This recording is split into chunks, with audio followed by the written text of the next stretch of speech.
Sir, നമ്മുടെ പ്രധാനമന്ത്രി ഇന്ന് വിഴിഞ്ഞം തുറമുഖത്തെത്തിയിരുന്നു. കൊടുക്കേണ്ടുന്നവർക്ക് കൊടുക്കേണ്ടുന്ന രീതിയിൽ തന്നെ ചില കുത്തുകളൊക്കെ കൊടുത്തിട്ടാണ് പോയിരിക്കുന്നത്. ചിലവർക്ക് മനസ്സിലായിട്ടുണ്ട്, ചിലവർക്ക് മനസ്സിലായിട്ടില്ല. വിഴിഞ്ഞത്ത് ഈ ട്രാൻസ്ലേറ്റ് ചെയ്യാൻ നിൽക്കുന്ന ഭാഷാ മാറ്റം നടത്താൻ നിൽക്കുന്ന ആളിന് പോലും അത് മനസ്സിലായില്ല. മനസ്സിലായി, പറയാൻ പറ്റാത്തായിരിക്കും. ഇന്ത്യ മുന്നണി എന്ന് പറഞ്ഞാൽ പുള്ളി ധരിച്ചത് എയർലൈൻസ് എന്നാണ് പറയുന്നത് പുള്ളി. അപ്പോൾ രസം എന്ന് പറഞ്ഞാൽ അവിടെ വാസവനും കിടന്ന് മറിക്കുന്നുണ്ട്. കർമ്മയോഗി ആരാ? ഈ പിണറായി വിജയൻ കർമ്മയോഗി. നേരത്തെ എന്തായിരുന്നു? നമ്മുടെ കാരണഭൂതൻ, കപ്പിത്താൻ, പിന്നെ ക്യാപ്റ്റൻ, അങ്ങനെ ആകെ എല്ലാം കായാണ് കേട്ടോ. അത് രസമുണ്ട്. ക്യാപ്റ്റൻ, കപ്പിത്താൻ, കാരണഭൂതൻ, കറുപ്പ് മാത്രമില്ല, കറുപ്പ് അത് പോയി. ബാക്കി പിന്നെ ഇതായി നമ്മുടെ ഇപ്പോ ഇത് കർമ്മയോഗി. തോന്നുന്നു ഒരു വിധത്തിൽ ഇത് മോദി ഇതൊക്കെ കേട്ടിട്ടായിരിക്കും കുറെ അങ്ങോട്ടൊരു ഡോസ് കൊടുത്തത്. ആ ഡോസ് എന്താന്ന് നമ്മുടെ പ്രേക്ഷകരോട് പറയണ്ടേ? അതെ. അപ്പം ഇന്ത്യ മുന്നണി അതായത് അദാനി, രാഹുൽ ഗാന്ധിയും ഉമ്മൻചാണ്ടി ഭരിച്ചിരുന്നപ്പോൾ പോലും ഉമ്മൻചാണ്ടി ഇതിന്റെ കരാർ വെക്കാൻ പ്രയത്നിച്ച ആളാണല്ലോ, കരാർ വെച്ച ആളാണ്. അപ്പോൾ ഉമ്മൻചാണ്ടി കരാർ വെക്കുന്ന സമയത്ത് പോലും രാഹുൽ ഗാന്ധിയും സോണിയാഗാന്ധി ആർക്കെതിരാണ്? അദാനിക്കെതിരാണ്. അദാനിയെ കുറിച്ച് ഇന്നലെ വരെ പറഞ്ഞുകൊണ്ടിരുന്നത്, ഇന്നലെ എപ്പോഴും പറയുന്നതാണ് അദാനി ആരുടെ ചങ്ങാതിയാണ്? മോഡിയുടെ ആണെന്നും ഗുജറാത്തിൽ നിന്ന് വളർത്തിക്കൊണ്ടുവന്ന മോഡിയുടെ വളർത്തുപുത്രനാണ് ആര്? അദാനി. ഇതാണല്ലോ ഇടതുപക്ഷം എല്ലാവരും ഇന്ത്യ മുന്നണിയൊക്കെ പറഞ്ഞുകൊണ്ടിരിക്കുന്നത്. എപ്പോഴും മുട്ടിന് രാഹുൽ ഗാന്ധി പറയും അദാനിയെക്കുറിച്ച്. ഭയങ്കരമായി പാർലമെന്റിൽ അകത്തും പുറത്തുമൊക്കെ പറഞ്ഞതാണ്. അദാനിയാണ്, BJP അല്ല ഭരിക്കുന്നത്, അദാനിയാണ് ഭരിക്കുന്നത് പറഞ്ഞു. ആ അദാനിയുടെ ഒരു പോർട്ട് ഉദ്ഘാടനം ചെയ്യാൻ ആര് വരുന്നു? പ്രധാനമന്ത്രി വരുന്നു. അപ്പോൾ ആരുടെ ഉറക്കം കെടും? സ്വാഭാവികമായിട്ട് ഇന്ത്യ മുന്നണി ഉറക്കം കെടും. പക്ഷെ പ്രശ്നം എന്താണ്? ഇന്ത്യ മുന്നണിക്കകത്ത് നിൽക്കുന്ന CPM-ന്റെ നേതാവ് ഇവിടെ ഇരുന്ന് പറയുന്നത് എന്താണ്? ഇത് നടത്തിയ ആൾ കാരണഭൂതൻ, ഇത് കൊണ്ടുവന്ന മുതലാളി, ബൂർഷ്വാ മുതലാളി,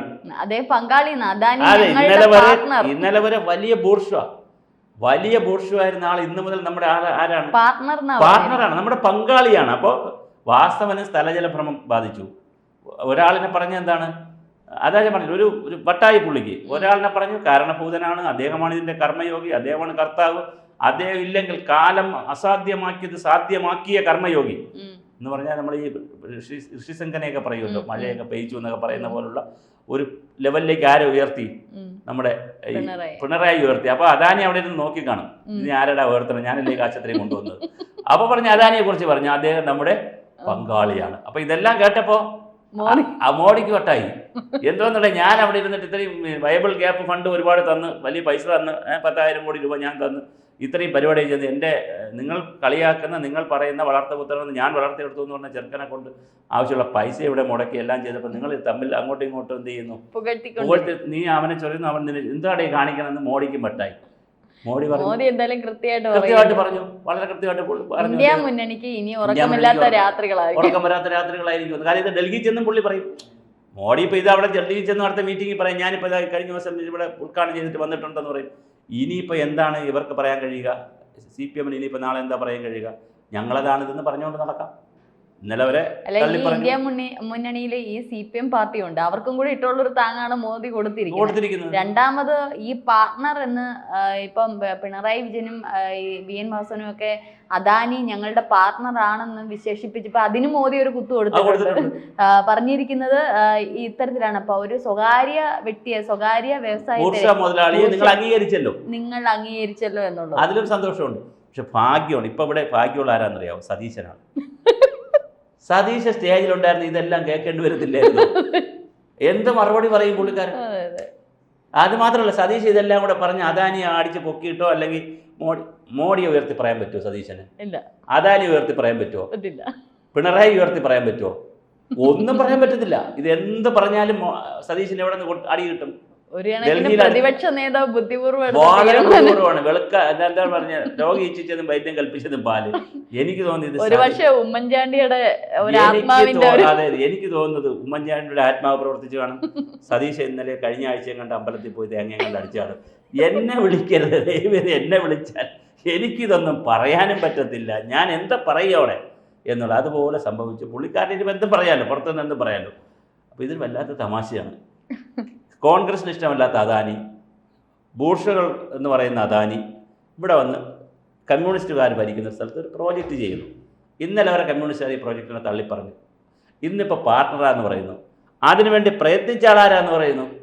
പ്രയത്നിച്ചത് ഇന്ന ആളാണ്. പ്രയത്നിച്ച ആളെന്ന് പറയുന്ന ആളിനെ കർത്താവ് കർമ്മയോഗി ഒരു ആകെ ഒരു നമ്മൾ ഈ ഏഷ്യാനെറ്റ് പോലുള്ള അതുമല്ല രസം, നമ്മൾ കഴിഞ്ഞ ചർച്ചയിൽ പറഞ്ഞതുപോലെ സ്വന്തം മരുമകൻ ഫോട്ടോ സെൽഫി എടുത്തിട്ട് ഞങ്ങൾക്ക് സ്ഥാനമില്ല.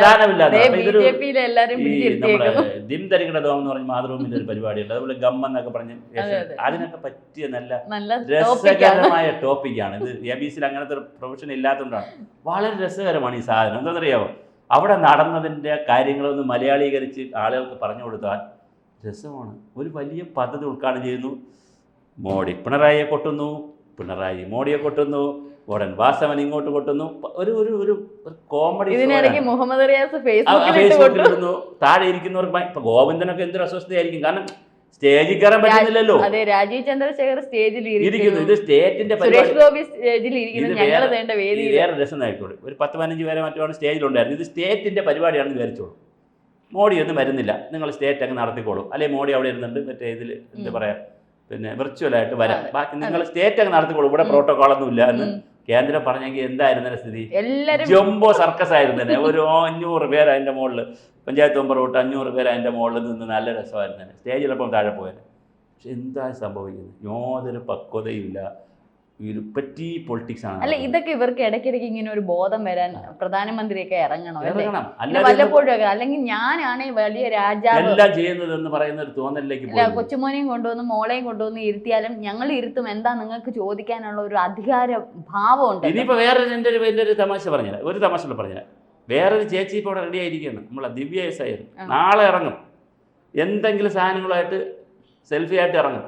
ഇതിൻ്റെ മുഴുവൻ കടക്കവിരുദ്ധമായിട്ട് ആയിരിക്കും ചിലപ്പോൾ ചില സാധനങ്ങളെ കൊണ്ട് പറയുന്നത്. ഇന്നലെ ആരോ അവരോട് ചോദിച്ചു, ഇതാരാ ഇതിൻ്റെ പിതാവ് അല്ലെങ്കിൽ അത് ആയ രാജാക്കന്മാർ പൊട്ട് പുള്ളിക്കാരി തുടങ്ങിയിട്ടുണ്ട്. അതുകൊണ്ട് പുള്ളിക്കാരിൻ്റെ ഇപ്പോൾ നാളെ പുള്ളിക്കാരി ഇന്ന് എന്തോ പറഞ്ഞിട്ടുണ്ട് ഏതൊരു ചാനലിൽ, പിണറായി വിജയൻ എന്നുള്ള വ്യക്തി ഇല്ലായിരുന്നെങ്കിൽ ഇത് നടക്കില്ലായിരുന്നു. എനിക്ക് തോന്നുന്നു MD ആയിട്ട് ഒരുപാട് കാലം ഇരിക്കണമെന്ന് വല്ല ആഗ്രഹം ഉണ്ടോന്നോ, അത് അങ്ങനെ എന്തെങ്കിലും എന്തോ ഒരു സംതിങ് ഉണ്ട് കേട്ടോ.